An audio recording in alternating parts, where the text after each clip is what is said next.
I'm Pop Seagon, and welcome to my channel to learn my personal art of Bagua Kuntao Silat. Today I'm going to show you the first application I usually teach in on day one of the class. Now I've already released a lot of applications from my system. Of course it's basic applications, and this is too. But I haven't shown you, if you were to come to a formal class, what I typically teach on day one that you can use right away. And it teaches a lot about how to move your body, how to step, all at once. So I'm going to show you right now. And you can see typically off the lead punch, that's it. Also off the other side,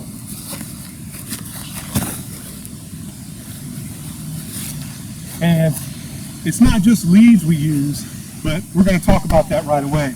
What you're using is the stepping that I've shown you in my other vids, and he throws the lead punch, his striking palm, it moves in, and that uncoiling movement while we're stepping strikes in his head, and my entire body weight is in my palm moving forward, which turns his head and his spine.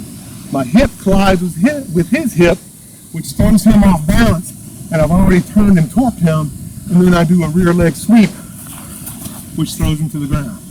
Really that simple. Very hard hit, very disorienting, and if you do it with a bit of juice, you can slam his head on the ground and follow up with if anything you need to keep him from coming back, kicking you, or anything else. But I'm just showing you the basic level of how to get him in the ground in the first place. And on the left side, same thing, with just left side. However, it also works on opposite leads. You don't always have to do lead. In fact, it's worse for him if he tries to get more power out of it, because his skeleton becomes more twisted before the throw, and more of my weight is likely to go into his joints and body, and you'll feel it. So when you see him off, and you can see I moved offline, but if I wouldn't have, this palm strike would come out and deflect that punch, because he's always going to punch me in the head almost all the time, and if not, if he punches to my stomach, it would have deflected that as well. So it's my striking palm would have uncoiled while I step to hit him, step past him, and you can see how he's twisted, more twisted than before, and then do a rear leg sweep. Yeah. Yeah. And you can see I held his head a little bit to keep his head from bouncing off the ground, but he's in great shape and he knows how to fall because he's done this thousands of times by now. But it also works off the other side. If he used to throw the other lead, and boom. So I go in, same thing, yeah, he's already fallen. And that's the thing.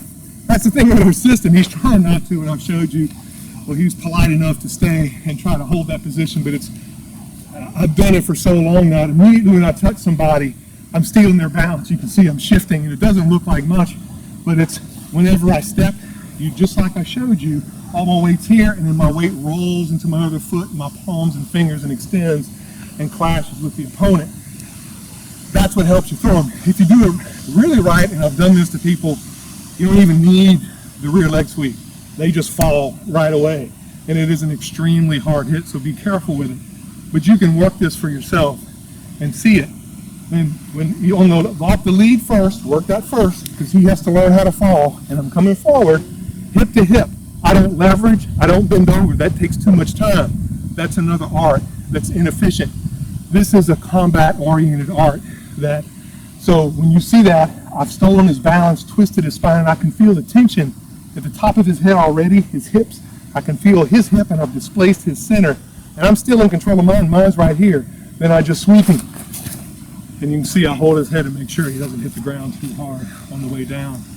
That's the key. Take your time with it. Enjoy it. Feel it. So you can extend that weight and move forward. Off the lead, it's even better. The lead is quicker. If you can do it off the lead, you can easily do it off the cross. But practice both. You can see when he does it off the cross, your timing has to be good, or he's going to hit you. So get up with pads. We do that too. I'm just showing you for clarity here, and I'm showing you farther away so you can see the subtle movements of my body and his body in positioning.